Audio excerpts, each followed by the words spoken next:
Gold trusted gold buyers. మీరు తాకట్టు పెట్టిన బంగారాన్ని విడిపించి ఈ రోజు ఉన్న మార్కెట్ ధరకు కొనబడను. నమస్కారం, వెల్కమ్ టు ఐ డ్రీమ్. ధర్మ మార్గం విత్ విజిత కార్యక్రమానికి స్వాగతం. చాలా మంది అయ్యప్ప స్వామి దీక్షలు వేసుకుంటూ ఉంటున్నారు. ప్రతి సంవత్సరము ఒక సంవత్సరం నుంచి ఇంకో సంవత్సరం మారే కొద్దీ అయ్యప్ప స్వామి భక్తులు, ముఖ్యంగా దీక్ష తీసుకునే భక్తులైతే ఎక్కువైపోతున్నారు. మరి అసలు ఎందుకు దీక్ష తీసుకుంటున్నారు? ఒక దీక్ష మనం స్వామికి సంబంధించి తీసుకుంటున్నప్పుడు అది మన స్వార్థం కోసమే ఎక్కువగా తీసుకోవటం అయితే చూస్తూ ఉన్నాం. అంటే వాళ్ళకున్న వ్యసనాలను మార్చుకోవడం కోసమా, లేకపోతే వాళ్ళకున్న కోరికలు తీరడం కోసమా? ఏ విధంగా మనం దీక్ష తీసుకున్నప్పటికీ నిజంగా ఒక దీక్ష తీసుకుంటున్నాము అనంటే ముందర అసలు స్వామి గురించి తెలుసుకోవడము, ఆ దీక్ష నియమాల గురించి తెలుసుకోవడము ముఖ్యం. ఆ తీసుకున్న తర్వాత ఖచ్చితంగా మనం తెలుసుకున్న విషయాల గురించి మనం ఆచరించడము ఇంకా ప్రధానము. కానీ ఈ ప్రస్తుత రోజుల్లో చూస్తుంటే ఇవన్నీ మనకు ఎక్కడా కనిపించట్లేదనే చెప్పాలి. అంటే అందరూ అలా చేస్తున్నారని కాదు, కొంతమంది మాత్రం ఈ దీక్ష నియమాలు ఖచ్చితంగా పాటించట్లేరు అని మాత్రమే చెప్పగలము. అసలు ఎందుకు ఇలా జరుగుతోంది, అసలు వాస్తవం ఏంటి, ఈ అయ్యప్ప దీక్ష వెనకాల ఎలాంటి ఆంతర్యం ఉంది, ఇవన్నీ కూడా ఇప్పుడు మాట్లాడి తెలుసుకోబోతున్నాం. ప్రస్తుతం మనతో పాటు ఉన్నారు జ్యోతిష్య, వాస్తు, సంఖ్యాశాస్త్ర నిపుణులు బ్రహ్మశ్రీ సాయి మోహన్ కుమార్ గారు. వారితో మాట్లాడి మరిన్ని విషయాలు తెలుసుకునే ప్రయత్నం చేద్దాం, ముఖ్యంగా అయ్యప్ప స్వామి దీక్షలకు సంబంధించి. నమస్కారం గురుగారు. నమస్తే అమ్మ, శుభమస్తు. శ్రీమన్మహాగణాధిపతయే నమః. అయ్యప్ప స్వామి భక్తులకు, శ్రోతలకు, వీక్షకులకు పేరు పేరున ప్రతి ఒక్కరికి అయ్యప్ప స్వామి అనుగ్రహం సంపూర్ణంగా కలగాలని కోరుకుంటూ ఈ యొక్క కార్యక్రమాన్ని ప్రారంభిద్దాం. గురుగారు, నేను వినడం జరిగింది మీరు చాలా, అంటే గత కొన్ని సంవత్సరాలుగా దాదాపు ఒక 20-30 సంవత్సరాల నుంచి అయ్యప్ప దీక్ష తీసుకోవడం జరిగింది అని చెప్పి.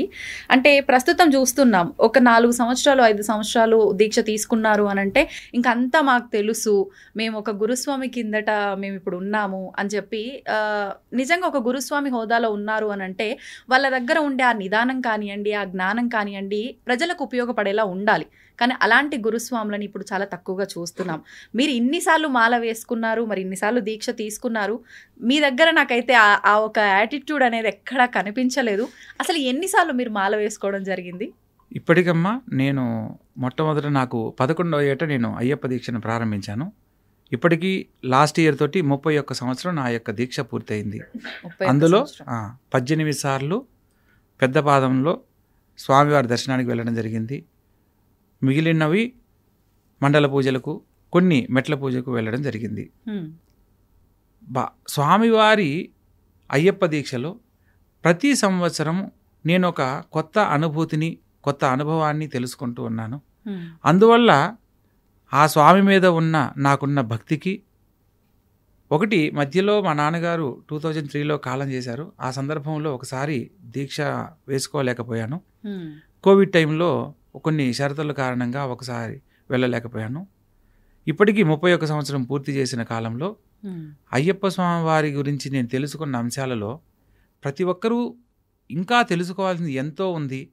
వీళ్ళు 18 సార్లు వేస్తే గురుస్వామి అనే పేరుతోనో, లేకపోతే 5 సార్లు దాటితే గురుస్వామి అనే పేరుతోనో గురుస్వామిగా చలామణి అవుతున్నారు. కానీ అయ్యప్ప స్వామి వారు మనకి ఏం తెలియజేస్తున్నారు, మనం ఏం తెలుసుకొని ఈ నియమాలను పాటించాలి, ఈ నియమాలను పాటించడం వల్ల మనం ఎటువంటి గొప్ప స్థితిని పొందబోతున్నాము అనేది తెలుసుకోలేకపోతున్నారు.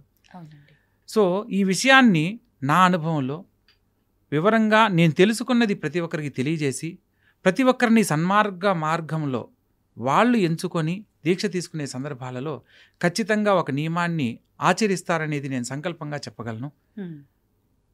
మనం ఎప్పుడైతే ఒక భక్తిభావంతో చేసే ప్రతి పనికి భగవంతుడు మనల్ని అనుగ్రహించడానికి ఎప్పుడు మనతోనే ఉంటాడమ్మా.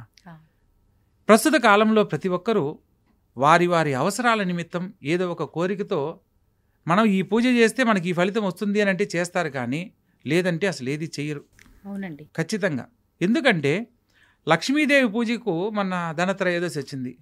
లక్ష్మీదేవికి ఆ రోజు ఉప్పు దీపం పెడితే ఒక ఫలితం అని, లేదా ఈ మనం అమ్మవారికి వాడే పూజకు ఉపయోగించే నూనె కానీ, నెయ్యి కానీ, అందులో 3 రకాల నూనెలు కలిపి యాలకులు, లవంగాలు ఇవన్నీ వేసి చేస్తే ఈ ఫలితం వస్తుంది, ఆర్థికంగా వాళ్ళకి జీవితాంతం ఏ లోటు ఉండదని అంటే ప్రత్యేకంగా ఆ రోజు పూజలు చేస్తున్నారు. భగవంతుని మీద భక్తితో ఎంతమంది చేస్తున్నారు అనేది ఎవరికి వాళ్ళు ప్రశ్నించుకోవచ్చు. అవునండి. మనం ఎప్పుడూ కూడా భగవంతుణ్ణి ఆరాధించేటప్పుడు కోరికలతో భగవంతుణ్ణి ఆరాధించకూడదు. మనము ఒక సంకల్ప బలంతో భక్తిభావంతో స్వామిని ఆరాధించేటప్పుడు మనకు కావాల్సింది మనం అడగకుండా ఇస్తాడు. ఏంటండి సంకల్పం అంటే ఏంటి? సంకల్పం అని అంటే భగవంతుని ఆరాధించడానికి మనకు 9 రకాల మార్గాలు ఉన్నాయి. శ్రవణం, భగవంతుని గురించి వినడం ద్వారా. స్మరణం, భగవంతుని నామాన్ని తలచడం వల్ల. కీర్తనం, భగవంతుని యొక్క పాటల ద్వారా. దాస్యం, సేవకుళ్లాగా. సఖ్యం, స్నేహితుల్లాగా. కుచేలుడు శ్రీకృష్ణ భగవంతుడిని తీసుకోవచ్చు. నామజపానికి సంబంధించి హనుమంతుల వారిని తీసుకోవచ్చు. శ్రీరాములు వారి కంటే ఆంజనేయ స్వామి వారే గొప్పవారని ఆయన రామనామ జపంలో ఆయన అటువంటి కీర్తిని పొందాడు. సో ఒక్కొక్క ఆత్మ నివేదనం, అన్నీ నీవై ఉన్నాను అని చెప్పి ఒక నమ్మి స్వామివారిని వేడడం. ఈ 9 రకాల మార్గాలలో భగవంతుడిని ఎవరైనా దగ్గరవ్వచ్చు. మనకు ప్రస్తుతం ఉన్న బాహ్య ప్రపంచంలో ప్రతి ఒక్క దానికి ధనం మూలం మిదం జగత్తు. ధనం ఉంటేనే ఏ పనైనా జరుగుతుంది, చేయగలమనే ఒక నినాదం, ఒక నమ్మకంతో ప్రతి ఒక్కరూ ధనం కోసం ఎలా సంపాదించడానికైనా చేసే ప్రయత్నాలలో అందులో భగవంతుడు కూడా ఒకటి అయిపోయాడు. సో భగవంతుని ఇలా ఆరాధిస్తే మనకు డబ్బులు వస్తాయి, భగవంతుని ఇలా ఈ పూజ చేస్తే మనకు కలిసి వస్తుంది, లేదా భగవంతునికి ఈ హోమం చేస్తే మనకు కలిసి వస్తుంది అనే భావంతో చేస్తున్నారు. కోరికలకు భగవంతునికి అస్సలు సంబంధం లేదు. మనకు కావాల్సింది, మనం ఎప్పుడైతే దేని మీద వ్యామోహం లేకుండా భగవంతుణ్ణి దర్శిస్తామో, భగవంతుణ్ణి ధ్యానిస్తామో దానికే సత్ఫలితాలు లభిస్తాయి. ఉదాహరణకు మనం ఉపవాస నియమాలు పాటిస్తూ ఉంటాం. ఈ కార్తీక మాసానికి చాలా విస్తృతి ఉందమ్మా. హరిహరాదులను ఏకకాలంలో ఆరాధించుకోవచ్చు.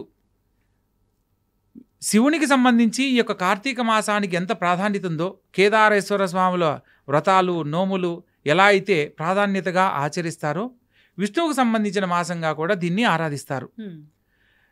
అంటే ఏకాదశులకు విష్ణువుకు సంబంధించిన ప్రాధాన్యత ఉంది. అందుకని హరిహరాదుల సంగమం చేత కలిగిన సంతానంగా ఈ యొక్క అయ్యప్ప స్వామి దీక్షలో ఒక నియమంగా ఈ యొక్క మాసాన్ని మనం దీక్షా నియమాలతో ఆచరించడం వల్ల మనం కోరుకున్న గొప్ప జీవితాన్ని భగవద్ అనుగ్రహంతో పొందుతాం. ఓహో, అంటే కార్తీక మాసంలోనే అయ్యప్ప దీక్షకి కారణం ఇది. అవును. ప్రత్యేకత ఏంటంటే మనకు ఇది కావాలి అని మనం భగవంతుని కోరాల్సిన అవసరం లేదు. కార్తీక సమమాస అంటారు. కార్తీక మాసంతో సమానమైన మాసం ఏ మాసం లేదు అని శాస్త్రంలో చెప్పబడింది. అటువంటి కార్తీక మాసంలో ఆచరించే భగవంతునికి సంబంధించిన ఏ పూజ, జపము, దానము ఏది చేసినా కూడా దానికి 10,000 రెట్లు ఫలితాలు వస్తాయనేది మనకు గ్రంథాల్లో, శాస్త్రాల్లో తెలియజేయబడింది. అవునండి. అటువంటి ఈ మాసంలో భగవంతునికి సంబంధించి ఆరాధించడం వల్ల చాలామంది జ్యోతిషాస్త్రరీత్యా మంచి జీవితాన్ని పొందడానికి పరిశీలన చేయించుకుంటూ ఉంటారు.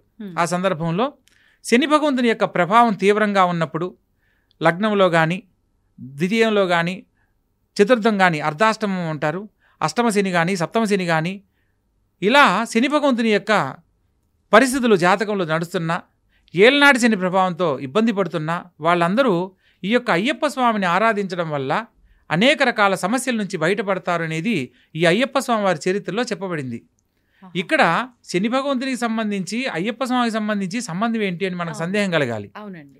ఇప్పుడు ఒక్కొక్క లక్ష్మీదేవిని ఆరాధిస్తే డబ్బులు వస్తాయి, లేదా విష్ణుమూర్తిని ఆరాధిస్తే ఆయుష్ పెరుగుతుంది, ఈశ్వరుని ఆరాధిస్తే అపమృత్యు దోషాలు తొలగిపోతాయి. ఈ అయ్యప్ప స్వామికి సంబంధించి ఆరాధించడం వల్ల సమస్త శని బాధల నుంచి విముక్తి కలుగుతుంది. దీనికి అయ్యప్ప స్వామి వారి అవతార రహస్యం గురించి కొన్ని అంశాలు మనం తెలుసుకునే ప్రయత్నం చేస్తే అందులో శని భగవంతునికి ఎందుకు ప్రాధాన్యత ఇవ్వబడింది అనేది మనం తెలుసుకోవచ్చు. అయ్యప్ప స్వామి వారి దీక్షలో ప్రధానంగా మనం గమనిస్తున్న అంశాలు నల్ల బట్టలు ధరించడం, కాళ్ళకు చెప్పులు లేకుండా ఉండడము, నేల మీద పడుకోవడం, భూసేయనం అంటారు, ఏకభుక్తం ఒక పూట భోజనం అని అంటారు. ఇవన్నీ కూడా అయ్యప్ప స్వామి వారి దీక్షలో ప్రధానంగా ఆచరించవలసిన నియమ నిబంధనలు. అలాగే ఎందుకు ఆచరించాలి? కార్తీక మాసంలో ఈశ్వరునికి సంబంధించి ప్రతి సోమవారం కార్తీక సోమవారం పేరుతో ఈశ్వరుని ఆరాధించే క్రమంలో నక్తము అనే విధంగా ఉపవాసాన్ని ఆచరిస్తారు. అంటే నక్షత్ర దర్శనం చేసిన తర్వాత భుజించే ఆహారాన్ని నక్తము అంటారు. ఇది కార్తీక మాసంలో ఉపవాస నియమ పద్ధతి అన్నమాట. సో ఇలా కార్తీక మాసానికి ఒక ప్రాధాన్యత ఎలా అయితే చెప్పబడిందో, ఈ కార్తీక మాసంలో ప్రతి ఒక్కరి జీవితంలో ఎన్నో రకాల సమస్యలతో ఇబ్బంది పడేటప్పుడు వాళ్ళకై వాళ్ళు కొన్ని నియమ నిబంధనలు పెట్టుకొని వాళ్ళ యొక్క కోరికలను తెంచుకోవడం, అంటే దేని మీద వ్యామోహం లేని జీవితాన్ని పొందుతూ భగవంతుని దగ్గరగా గనక ధ్యానించినప్పుడు మన జీవితానికి ఏం కావాలో అవి భగవంతుని అనుగ్రహంతో లభిస్తాయి. అందుకు ప్రధానంగా అయ్యప్ప స్వామి వారి దీక్షలో చాలామంది ఎన్నో రకాల సత్ఫలితాలు పొందిన వాళ్ళు ఉన్నారు. పూర్వకాలంలో పంపానదిలో స్నానమాచరించిన, భస్మకులంలో స్నానమాచరించిన దీర్ఘకాలిక అనారోగ్యాలు సైతం నయమయ్యేవి. మనం అయ్యప్ప స్వామి వారి పాత చరిత్రకు సంబంధించిన పుస్తకాలు గనక తెలుసుకునే ప్రయత్నం చేసిన, 40-50 సార్లు వెళ్ళిన గురుస్వాములుగా ఉన్న వాళ్ళను మనం ప్రశ్నించిన, వాళ్ళ యొక్క అనుభవంలో వాళ్ళు చూసినవి మనం వివరంగా తెలుసుకోవచ్చు.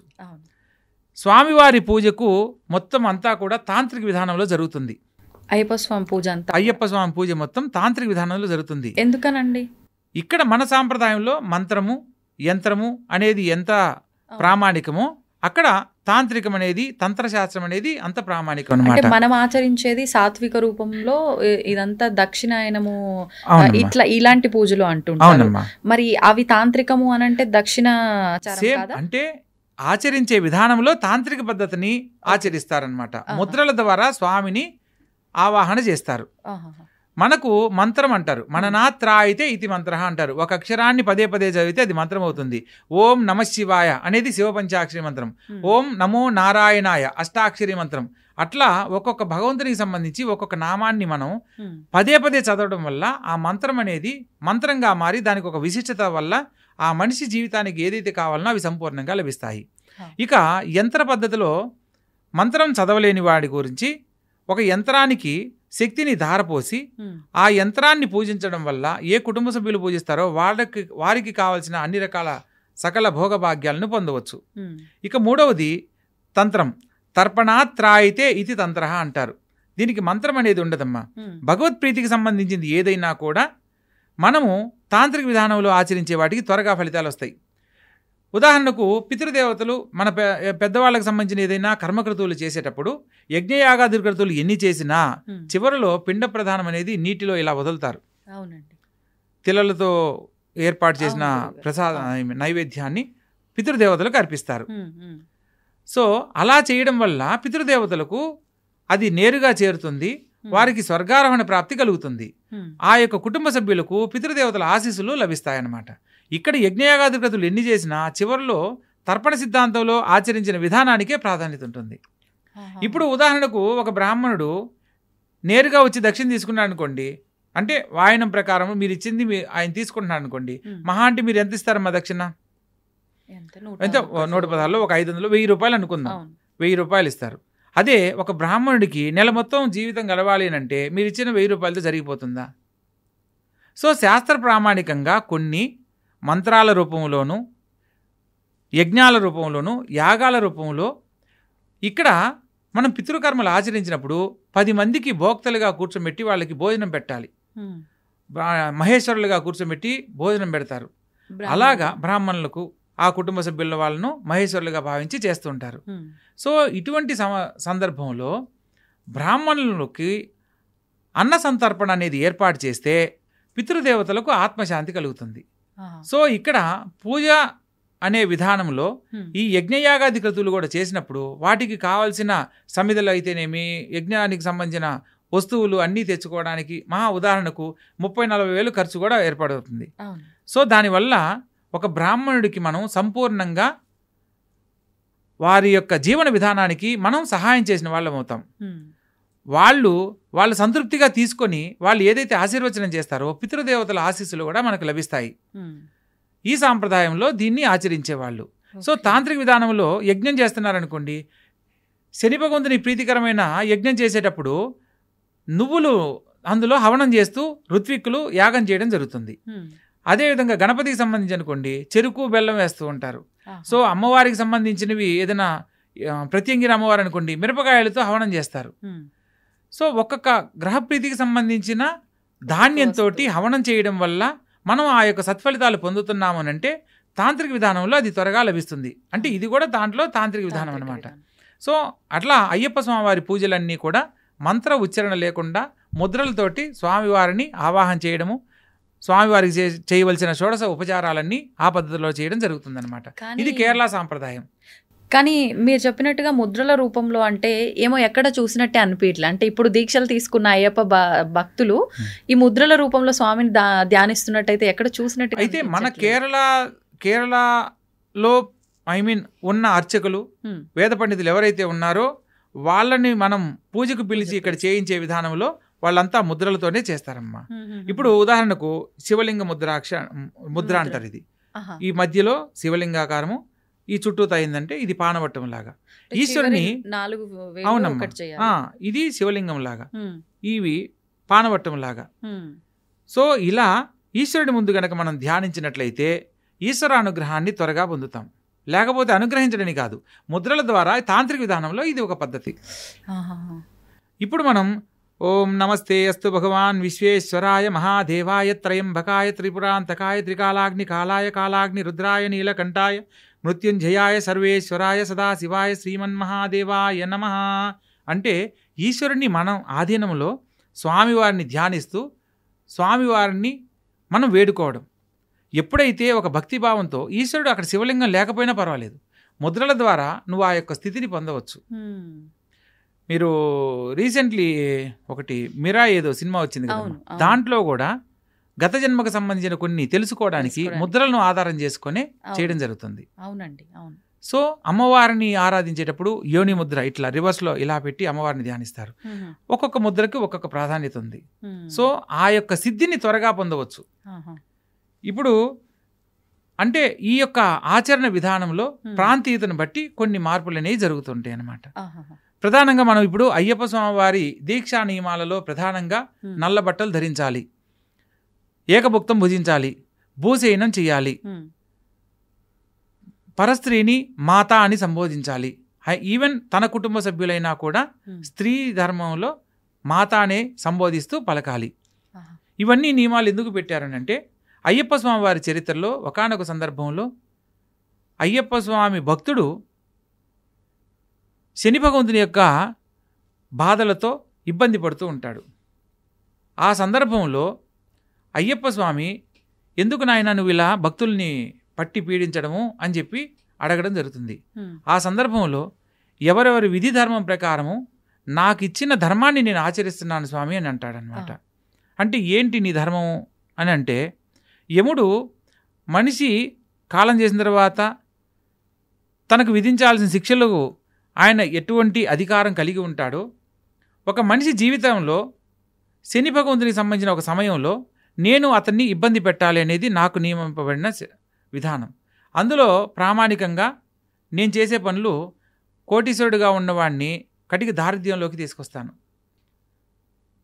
అదేవిధంగా 3 పూట్ల తినేవాడికి తిండి లేకుండా చేస్తాను. మంచి మంచి బట్టలు ధరించి గొప్ప జీవితాన్ని ఆనందంగా అనుభవించేవాడికి బట్టలే లేకుండా చేస్తాను. అంటే వాడి జీవితం మైలపడేలా చేస్తాను. లేదా కుటుంబంలో సంతోషంగా ఉంటే వాళ్ళ మధ్య తగువులు ఏర్పాటు చేస్తాను. దాంపత్య జీవితంలో ఆనందంగా ఉన్న వాళ్ళ మధ్య కొన్ని సమస్యలు తలెత్తేలా చేయగలను. ఇలా కొన్ని చెప్పడం జరుగుతుందన్నమాట. అయితే ఈ రోజు నుంచి నా భక్తుల జోలికి మీరు ఏనాటికి రాకూడదు అని చెప్పంటాడనమాట. అదేలా కుదురుతుంది స్వామి, నా ధర్మం ప్రకారం నేను ఆచరించే విధానంలో అదేలా కుదురుతుంది అన్నప్పుడు నీ మొదటి నియమం ఏంటి అని అంటాడు. ఇప్పుడు అన్ని రాజభోగాలు అనుభవించేవాడికి ఏమీ లేకుండా చేస్తాను అని అంటాడు. అంటే ఏమీ లేనివాడు ఎక్కడుంటాడు? వీధిని పాలై ఉంటాడు. లేదా వాడి గాలి, ఎండ, వాన, చలి అన్నీ సమానంగా ఉంటాయి.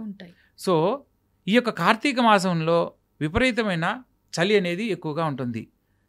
తనను తాను అంటే శిక్షించుకోవడం ఒక రకంగా.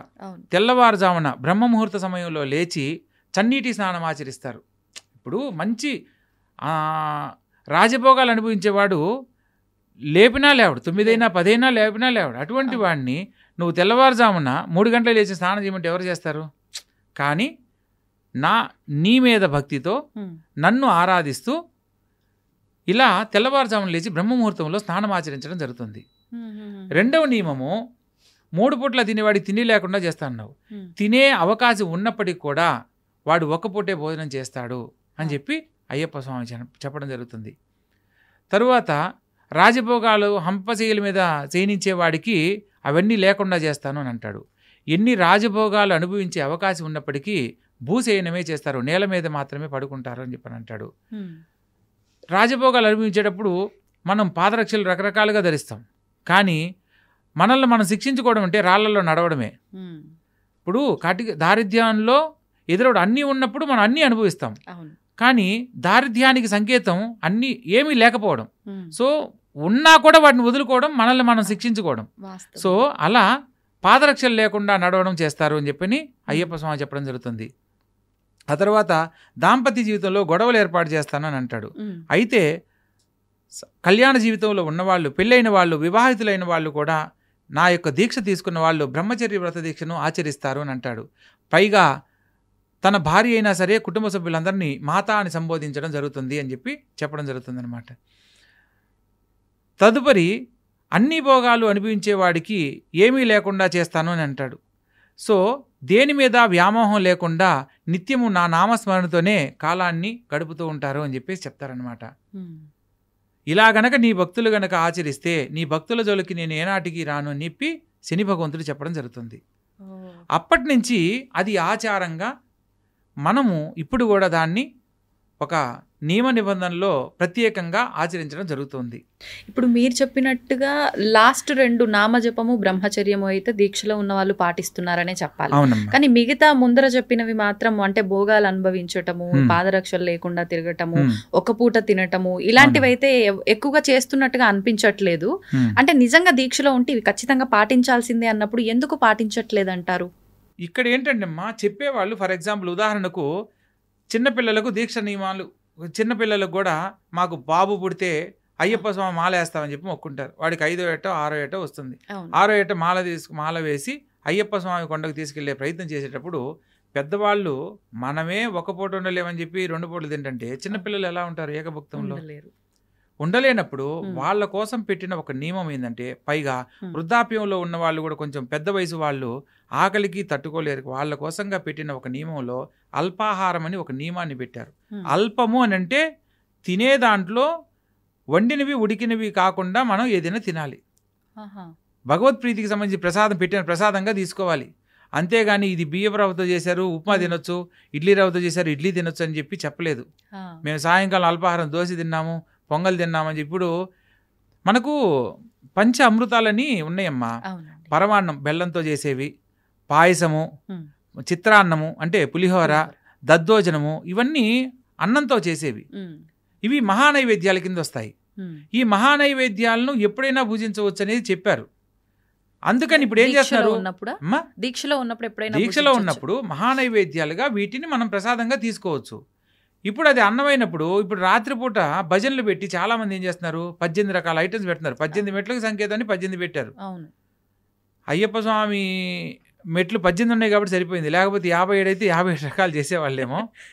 18 రకాల ఐటమ్స్ చేయమని ఏ అయ్యప్ప స్వామి చెప్పలేదు, అయ్యప్ప స్వామి అవతరణ రహస్యంలో కూడా చెప్పలేదు. అల్పాహారం అని అంటే మీరు మితంగా భుజించినప్పుడు రేపు ఆ శబరిమల కొండ దీక్ష పూర్తయిన తర్వాత ఇరుముడి కట్టుకొని పయనించే సందర్భంలో, శబరిమలను చేరే సందర్భంలో శరీరం తేలికవుతుంది అల్పాహారం తీసుకున్నప్పుడు. దానివల్ల కొండను సునాయాసంగా ఎక్కగలమని చెప్పడానికి పెట్టిన ఒక నియమమే తప్ప ప్రత్యేకంగా ఏమీ లేదు. అయితే ప్రస్తుత కాలంలో ఏం చేస్తున్నారు, ఉదయం పూట అల్పాహారంతో పూజిస్తున్నారు, మధ్యాహ్నం శాస్తాభిక్ష, మధ్యాహ్నం పూట చేసేదే శాస్తాభిక్ష, మధ్యాహ్నం పూట మాత్రమే మనం ఏకభుక్తం చెయ్యాలి అనేది శాస్త్ర నియమం, శాస్త్రంలో వివరంగా చెప్పబడిన అంశం అది. సంధ్యా సమయంలో భగవంతునికి పెట్టిన ప్రసాదాన్ని ప్రసాదంగా తీసుకొని అల్పంగా మితాహారంగా తీసుకోవచ్చు. అంతేగాని స్వామివారికి పెట్టిన ప్రసాదాల్లో మళ్ళా రాత్రిపూట 9 ఐటమ్స్ చేసి మళ్ళా 9 ఒక్కొక్కటి తినాలని, మళ్ళా స్వామి దీక్షలో ఉన్నారు ఆకలితో ఉండకూడదని ఇంకొద్దిగా ఎక్కువ పెట్టి, దీనివల్ల 3 పూట్ల పూజించినప్పుడు ఏమవుతుంది, రేపు కొండ ఎక్కేటప్పుడు అది అలసటకు కారణం అవుతుంది, కొండ ఎక్కలేని పరిస్థితులు ఏర్పడతాయి. కానీ అంటే భగవంతుడు తినకుండా కడుపు మార్చుకొని పూజ చేయమని ఎక్కడ చెప్పలేదు అని అంటూ ఉంటారు కదా. నిజమేనమ్మా, అంటే ఇక్కడ మనం కొండను సునాయాసంగా ఎక్కాలి. ఇప్పుడు స్ట్రైట్గా ఉన్న రోడ్డును ఎంత దూరమైనా నడవగలం, కొండ ఎక్కేటప్పుడు మీరు గమనించండి, మీరు నేరుగా ఉన్న గదుల్లోకి నేరుగా వెళ్ళగలరు. మెట్లు ఎక్కేటప్పుడు కొద్ది మెట్లకే కొంత అలసట చెందడం జరుగుతుంది. శబరిమలలో మనకు 5 కొండలు 7 కిలోమీటర్లు ఉంటుంది. 7 కిలోమీటర్లు కొండ ప్రాంతాన్ని నడవాలి అంటే మన శరీరం ఎంత తేలిగ్గా ఉంటే అంత సునాయాసంగా ఎక్కడానికి అవకాశం ఉంటుంది. వాస్తవం అండి. సో పూర్వము అంటే ఫస్ట్ టైం నేను దీక్ష తీసుకున్నప్పుడు 1993 ఆ ప్రాంతంలో, 92 ఆ ప్రాంతంలో ఈ స్వామివారి కొండకు వెళ్లే దారి 6 అడుగులు మాత్రమే ఉండేది. చెట్టు యొక్క దొంగలు కట్ చేసి అడ్డంగా అటొక్క పుల్ల ఇటొక పుల్ల నాటి అవి జారకుండా అవే మెట్లుగా ఉండేవి. వర్షాకాలంలో చాలా భయంకరంగా ఉండేది. అంటే జారి పడితే ఇటు లోయే అటు లోయే. ఇప్పుడన్నా కొన్ని సర్వీసెస్ అన్ని గవర్నమెంట్ ఏదో కొన్ని ప్రొవైడ్ చేస్తా ఉంది వసతులన్నీ. ఒకప్పుడు అసలు ఏమీ లేవు. మనము ఇరుముడిలో బియ్యం వేసేదానికి ఒక ఆంతర్యం ఉంది. ఏంటండి అది? మెయిన్ ప్రతి ఒక్కరు తెలుసుకోవాల్సిన విషయం. మనిషి కాలం చేసినప్పుడు వారి యొక్క చివరి ముద్దగా చనిపోయిన వ్యక్తికి నోటి దగ్గర బియ్యం పోస్తారు. మీరు గమనించండి అమ్మా. ప్రదక్షిణ చేసి కుటుంబ సభ్యుల చేత చేసేవాళ్ళు. పూర్వకాలంలో అటవీ ప్రాంతం అది, మొత్తం వన్యమృగాలు తిరిగేవి. వెళ్ళిన వాడు తిరిగి వస్తాడో రాడో కూడా తెలియని సందర్భం. అటువంటి సమయంలో ఈ బియ్యాన్ని అలా వాళ్లకు భిక్షగా పెట్టినట్టు పెట్టి పంపించేవాళ్ళు. ఎందుకంటే భగవంతుని అనుగ్రహంతో తిరిగి రావాలని. సో ఒకవేళ వాళ్ళ కుటుంబ సభ్యులకు సంబంధించి ఏది నోచుకోలేకపోయామనే ఆలోచన కలగకుండా ఉండడానికి ఈ నియమాన్ని పెట్టడం జరిగింది. పూర్వకాలంలో ఈ యొక్క ఇరుముడి అంటే 2 వైపులా కలిగిన ముడి. ఒకవైపు యాత్ర సమయంలో ఈ యొక్క అటవీ మార్గంలో వెళ్ళే సందర్భంలో ఆకలికి మనం తీసుకుని వెళ్ళిన పదార్థాలే ఒకవైపు ఉండేవి. రెండవ ముడిలో అయ్యప్ప స్వామికి సమర్పించే పూజా ద్రవ్యములు ఉండేవన్నమాట. కానీ పంబానది దగ్గరికి వెళ్ళిన తర్వాత పంబ సద్య అని చెప్పి చేసేవాళ్ళు. ఇరుముడిని ఇప్పి గురుస్వామి ఆధ్వర్యంలో ఇరుముడి ఇప్పిన తర్వాత స్నానం ఆచరించి పంబానదిలో భజనా కార్యక్రమాలన్నీ పూర్తి చేసుకొని పంబయ్యలు వెళ్ళక్కుంటారు. అక్కడ సంధ్యా సమయంలో ఒక త్రిభుజాకారంలో వెదురు కర్రలతోటి దీపాన్ని వెలిగించి ఆ పంబానదిలో వదిలేవాళ్ళు అనమాట. పూర్వకాలం ఈ లైట్లు ఇవన్నీ ఏం లేవమ్మా. సో అక్కడ ఈ దీపపు కాంతులతోనే మనం అక్కడ మార్గ మధ్యాన్ని తెలుసుకునేవాళ్ళు. అలా ఒక సాంప్రదాయం ఉండేది. కాలక్రమేణా భక్తులు పెరిగేసరికి అనేది ఇప్పుడు కూడా ఉందా? కొందరు చేస్తున్నారమ్మా, దాని గురించి తెలిసిన వాళ్ళు. సో ఒక 40 సార్లు 50 సార్లు వెళ్ళిన వాళ్ళు దాన్ని ఆచరిస్తున్నారు. కానీ అందరూ దాన్ని ఆచరించట్లేదు. ఎందుకంటే వసతులు ఒకప్పుడు ఇంతమంది భక్తులు ఉండేవాళ్ళు కాదు. వెళ్ళాలంటేనే భయపడేవాళ్ళు. అయ్యప్ప స్వామి దీక్ష తీసుకోవాలన్నా భయపడేవాళ్ళు. ఒకవేళ అయ్యప్ప స్వామి మాలధారణ చేసి ఎవరైనా ఎదురొస్తున్నారంటే స్త్రీ పక్కకు వెళ్ళిపోయేవాళ్ళు. అయ్యో అయ్యప్ప స్వామి వస్తున్నారు, దీక్షలో ఉన్నారని మైల తగలకూడదనే భావంతో, వాళ్ళకి ఏ ఆలోచన కలగకూడదనే భావంతో పక్కకి వెళ్ళిపోయేవాళ్ళు. అంత నిష్టగా చేసి అంత నియమ నిబంధనలు ఉండేవి. కానీ ప్రస్తుత కాలంలో ఏంటి, అయ్యప్ప స్వామి దీక్షలు వేసుకున్నాడు, నువ్వు రా నేను తీసుకుపోతానని చెప్పి బండి మీద ఎక్కించుకొని తీసుకుపోతా ఉండడం జరుగుతుంది. ఇంకొకటి పంబానది అన్నారు కాబట్టి అక్కడ దీపాలు వదిలే విధానం కూడా ఉంది అని చెప్పి అన్నారు. అదే పంబాయిలు వెళ్ళక్కు అనే పేరుతో ఈ యొక్క ఆచారాన్ని చేస్తూ ఉంటారనమాట. ఆ దీపాల వరుస అదొక వేడుకగా చేసేవాళ్ళు. ఈ యొక్క అంటే దీపావళి సమీపంలోనే ఈ యొక్క దీక్షధారణ స్టార్ట్ అయ్యేది కాబట్టి, సో ఆ నియమాలను ఈ కార్తీక మాసంలో దీపాలు వెలిగించే దానికి ఒక ప్రత్యేకత ఉంది కాబట్టి అక్కడ పంబైలు వెలక్కు అనే పేరుతో దీపాల వరుసను ఆ నీటిలో పంబానదిలో వదిలేవాళ్ళు అనమాట. ఓకే, ఇప్పుడు చాలా రకాల ఆచారాలు అయితే ఉన్నట్టుగా అనిపిస్తోంది మీరు ముందర వేసుకున్నప్పటి నుంచి ఇప్పుడు ప్రస్తుతం చూస్తే. అసలు అలా నిజంగా ఎన్ని ఆచారాలు ఉన్నాయో ఒక్కసారి అయ్యప్ప దీక్ష తీసుకుంటే ఇక్కడ మొదలు పెట్టి వెళ్ళి మనం ఆ ఇడుముడి సమర్పించుకునే వరకు కూడా అండి? ప్రధానంగా అమ్మ మంచి ప్రశ్న వేశారు. అయ్యప్ప స్వామి వారి దీక్షలో మనం ఏది తెలుసుకోవాలనుకున్నా కూడా శరణ ఘోషలో ఉన్న ఆంతర్యం తెలుసుకోవాలి. ప్రతి ఒక్క భగవంతునికి అష్టోత్తరం ఎలా అయితే ఉందో అయ్యప్ప స్వామికి కూడా అష్టోత్తరం అలాగే ఉంది. దానితో పాటు శరణ ఘోష అని ఒక 108 నామాలను కూడా తెలియజేయడం జరిగింది. ఇందులో అయ్యప్ప స్వామి వారి ఆలయానికి వెళ్ళే మార్గానికి సంబంధించిన ఏ ఊర్లు అయితే మనం దాటుతూ ఉంటామో అవి అళదా నది నుంచి వరుస క్రమంలో ఉంటాయన్నమాట. స్వామివారిని దర్శించి మరలా ఆ మకర జ్యోతి దర్శనం వరకు ఒక ప్రామాణికంగా చెప్పబడిన విధానం ఉంటుందన్నమాట. మనకు అళదా నదియే అనే ఒక శరణఘోష దగ్గర నుంచి కనుక అయ్యప్ప స్వామి వారి శరణఘోషను కనుక మనం ప్రయత్నం చేస్తే, అళదా నదియే ఈ శరణమయ్యప్ప, అళదా మేడే ఈ శరణమయ్యప్ప, కలిడం కుండ్రమే ఈ శరణమయ్యప్ప, కరిమలై ఏట్రమే ఈ శరణమయ్యప్ప, కరిమలై ఇరక్కమే ఈ శరణమయ్యప్ప. ఈ కరిమల అనేది విపరీతమైన భయంకరమైన అడవి. భయంకరమైన ఎత్తు, అంటే మనం పైకి ఎక్కేటప్పుడు చెట్లు వేర్లతోటి భయంకరమైన రాళ్లతోటి దాటడం జరుగుతుందమ్మా. ప్రతి ఒక్కరూ ఈ యొక్క కరిమలు ఎక్కేటప్పుడు ఎందుకు వచ్చానా నేను అని బాధపడిన సన్నివేశాలు కొన్ని వందల మంది జీవితాల్లో ఒక ఆలోచనగా మిగిలిపోయింది. కానీ ఆ వేల్మణి గారని తమిళ సింగరు ఒక అతను పాడిన పాటలు కూడా కరిమల ఎక్కుట కఠినం కఠినం కాపాడుటకు రావయ్యో అని పాడడం కూడా జరిగింది. ఎందుకంటే అంత కఠినంగా ఉన్న విషయాన్ని మనం ఎప్పుడైతే అయ్యప్ప స్వామి వారి నామాన్ని శరణఘోష చెబుతూ ఎప్పుడైతే మనం ప్రయత్నం చేస్తామో అది అవలీలగా ఆ యొక్క కరిమల ఎక్కడం జరుగుతుంది. కరిమల ఏట్రం, కరిమల ఇరకం, కరిమల కొండ ఎక్కిన తర్వాత మళ్ళీ దాన్ని ఒక దాటడం చాలా కష్టం. ఆ కొండ దిగి మళ్ళా పెరియానవట్టం అంటే పెద్ద పెద్ద ఏనుగులు సమూహం ఉండే ప్రదేశం, తర్వాత చెరియానవట్టం చిన్న ఏనుగుల గుంపు ఉండే సమూహం అనమాట. ఆ తర్వాత పెరియానవట్టం, చెరియానవట్టం, పంబానది, ఇవన్నీ దాటిన తర్వాత పంబానది వరకు వస్తాం. ఇది ఎరిమేలిలో యాత్ర ప్రారంభమైనప్పుడు మనం మొట్టమొదటిగా అళదా నదిలో ఎరిమేలిలో స్నానం ఆచరించి బయలుదేరుతాము. తరువాత స్నానము అళదా నదిలో చేస్తాం.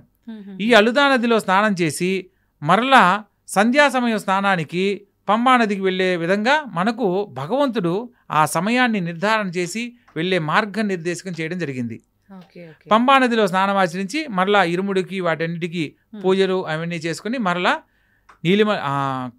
పంబైలు వెలక్కు, నీలిమల ఎట్రం, అప్పాచిమేడు, శబరిపీఠం, శరంగుత్తియాలే, బస్మొక్కలమే, ఇలా నీలిమల ఎట్రం, నీలిమల ఎక్కుతాం, తర్వాత అప్పాచిమేడు, తర్వాత శబరిపీఠం, శబరిని అనుగ్రహించిన ప్రదేశం, ఆ తర్వాత శరంగుత్తియాలే, శరముల గుత్తి.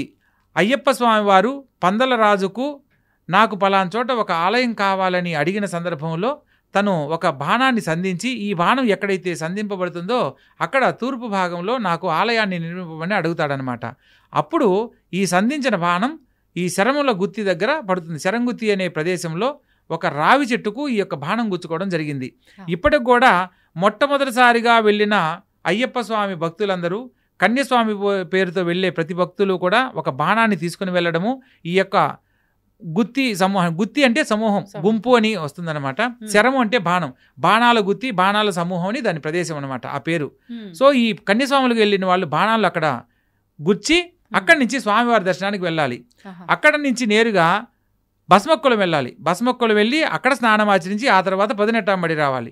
18 మెట్లు ఎక్కి భస్మక్కులమే ఈ శరణమయ్యప్ప, 18 ఈ శరణమయ్యప్ప, నెయ్యాభిషేక ప్రియనే ఈ శరణమయ్యప్ప, కర్పూర జ్యోతియే ఈ శరణమయ్యప్ప అంటే 18 మెట్లు ఎక్కడం. 18 మెట్లు ఎక్కిన తర్వాత నెయ్యాభిషేక ప్రియుడిని చూడడం. ఆ చూసిన సందర్భంలో ఆ తర్వాత కర్పూర హారతిస్తారు. కర్పూర జ్యోతిగా స్వామిని దర్శించడం, మకర జ్యోతి జ్యోతి స్వరూపుడుగా ఆయన్ని దర్శించిన తర్వాత మకర జ్యోతియే ఈ శరణమయ్యప్ప అని మకర జ్యోతి దర్శనం స్వామివారి గర్భాలయానికి ఆపోజిట్లో పన్నమ్మడ మేడు మీద మన ఈ యొక్క స్వామివారి జ్యోతి దర్శనాన్ని మనం దర్శించడం జరుగుతుంది. ఇది ఈ నియమాన్ని ఎవ్వరూ కూడా ఈ యొక్క శరణఘోష తెలుసుకున్న వాళ్ళు తప్పలేరనమాట. కరెక్ట్గా దాన్ని అనుసరిస్తూ వారు స్వామివారిని దర్శించి విశేషంగా మరలా తిరిగి రావడానికి అవకాశం ఉంటుంది. ఈ ప్రామాణికంగా శరణఘోష చెప్పడం జరిగిందనమాట. అయితే నమస్కార శ్లోకాలలో మనం ఇక్కడ తెలుసుకోవాల్సిన విషయం ఏంటంటే, భూతనాథ సదానంద సర్వభూత దయాపర రక్ష రక్ష మహాబాహో శాస్తే తుభ్యం నమో నమః అని చదువుతాం.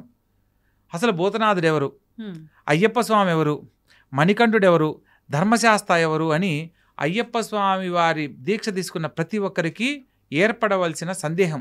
అంటే ఇవన్నీ ఒక స్వామికే సంబంధించిన పేర్లుగా అందరము భావిస్తున్నాం కాదా అండి? కాదమ్మా, ఒక్కొక్క అవతారానికి సంబంధించిన పేర్లలో ఏర్పడిన నామం అన్నమాట. ఉదాహరణకు ప్రథమ గణాలకు అధిపతిగా గణపతిని, దేవగణాలకు అధిపతిగా సుబ్రహ్మణ్యేశ్వర స్వామిని, భూతగణాలకు అధిపతిగా భూతనాథుణ్ణి నియమించడం జరిగింది. అయ్యప్ప స్వామి వారి అవతార రహస్యంలో మొట్టమొదటిగా ఆయన పిలువబడిన పేరు భూతనాథుడు. భూతనాథుడు తర్వాత ధర్మశాస్త్రగా అవతరణ జరిగింది. ధర్మశాస్త్ర అవతరణలో ఆయనకు 2 భార్యలు, పూర్ణాంబ, పుష్కలాంబ. ఈ 2 భార్యలతోటి మనం మీరు ఉదాహరణకు గమనించినట్లయితే అయ్యప్ప స్వామి పేరుతో మనం దీక్షధారణ చేసి అయ్యప్ప స్వామి అష్టోత్తరం చదివిన తర్వాత చివరిలో చదివే ఒక నామం ఏంటంటే ఓం శ్రీ పూర్ణ పుష్కలాంబ సమేత హరిహరపుత్ర ధర్మశాస్త్రే నమః ఇది అయ్యప్ప స్వామి అష్టోత్తర శతనామావళి సంపూర్ణం అని చదువుతాం. ఇక్కడ అయ్యప్ప స్వామి బ్రహ్మచారి అయితే పూర్ణ పుష్కలాంబా సమేత ధర్మశాస్త్ర నమః అనేది ఎందుకు చదవాలి? సో ధర్మశాస్త్ర అవతరణలో మరొక అంశం అయ్యప్ప అన్నమాట. సో అంటే అయ్యప్ప అవతారంలో ఆయనకు వివాహం జరగలేదు, అయ్యప్పకు ముందర అవతారంలో వివాహం ఖచ్చితంగా మంచి అన్నాను. అవునమ్మా, మంచి మాట అన్నారు. అయ్యప్ప స్వామిగా ఉన్నప్పుడు ఆయన బ్రహ్మచర్య వ్రత దీక్షలో ఉన్నాడు. మహిషి సంహరణార్థము ఆయన అవతరణ అనేది జరిగింది. మహిషి ఒక వరం కోరుకుంటుంది, ఈ భూమండలం మీద అయోని సంభవుని చేత మాత్రమే, అంటే ఇద్దరు పురుషుల ద్వారా సంగమం కలిగిన ద్వారా నాకు మరణం పొందాలి అని చెప్పి వరం కోరుకుంటుంది బ్రహ్మను. అది విపరీతమైన తపస్సు చేస్తుందమ్మా మహిషి. ఆమె మొదటి అవతారంలో లీలావతి అనే ఒక అద్భుతమైన యువరాణి, చాలా చక్కగా ఉండే యువరాణి. ఆమె శాపగ్రస్తురాలయ్యి రాక్షసి జన్మ ఎత్తుతుంది, మహిషిగా జన్మిస్తుంది. ఈ మహిషిగా ఉన్నప్పుడు దేవతలకు సంబంధించిన అంశాలలో విపరీతమైన విద్రోహాలు చర్యలు చేస్తూ ఒక భగవంతుని అంశతో జన్మించిన వారి చేత మరణం పొందాలి. ఆమె కోరుకున్న వరంలో అయితే మరణం అనేది ప్రతి ఒక్కరికి ఖచ్చితంగా జరిగి తీరుతుంది, దీంట్లో మరణం లేకుండా ఉండడం అనేది జరగదు అని చెప్పి బ్రహ్మదేవుడు చెప్పిన సందర్భంలో ఇద్దరు మగవాళ్ళ ద్వారా సంతానం కలిగితే ఆ సంతానం ద్వారా నాకు మరణం కలగాలి అని చెప్పి కోరుకుంటుంది. తదాస్తు అంటాడు బ్రహ్మ, ఆలోచించి తదాస్తుని అంటాడు. తర్వాత మహిషి గర్వంతో విర్రవీగుతూ స్త్రీ సంయోగం లేకుండా సంతానం ఎలా కలుగుతుంది, సో నేను కోరిన కోరికలో నాకు మరణం లేదు, నేను నీ వై గెలిచాను స్వామి అని చెప్పి బ్రహ్మ ముందు విర్రవిగి గర్వంతో వెళ్ళిపోతుంది అనమాట. ఇక విద్రోహ చర్యలన్నీ ఎన్ని రకాలుగా దేవలోకంలో ఎన్నో రకాలుగా ఇబ్బందులు కలిగిస్తూ తన రాజ్యాన్ని వృద్ధి చేసుకుంటూ రాక్షసుల చేత యజ్ఞయాగాది క్రతువులన్నిటినీ ఆపివేయించడం లాంటివి చేస్తూ ఉంటుందన్నమాట. ఆ సందర్భంలో క్షీరసాగర మదనం చేసి, ఇది త్రేతాయుగంలో జరిగింది. క్షీరసాగర మదనం జరిగిన సందర్భంలో ఈ అమృతం కోసము దేవతలు రాక్షసులు కొట్టుకుంటున్నారు. ఆ సందర్భంలో శ్రీ మహావిష్ణువు మోహిని రూపాన్ని దాల్చి జగన్మోహిని అవతారంలో ఈ యొక్క అమృతాన్ని పంచడం జరుగుతుంది. ఆ అమృతాన్ని పంచే సందర్భంలో అందరికీ పంచే సందర్భంలో ఈశ్వరుడు జగన్మోహిని అవతారంలో ఉన్న విష్ణుమూర్తిని మోహించి ఈ యొక్క సంగమం చేత హరిహరపుత్రుడైన ధర్మశాస్త్ర జన్మించడం జరుగుతుంది.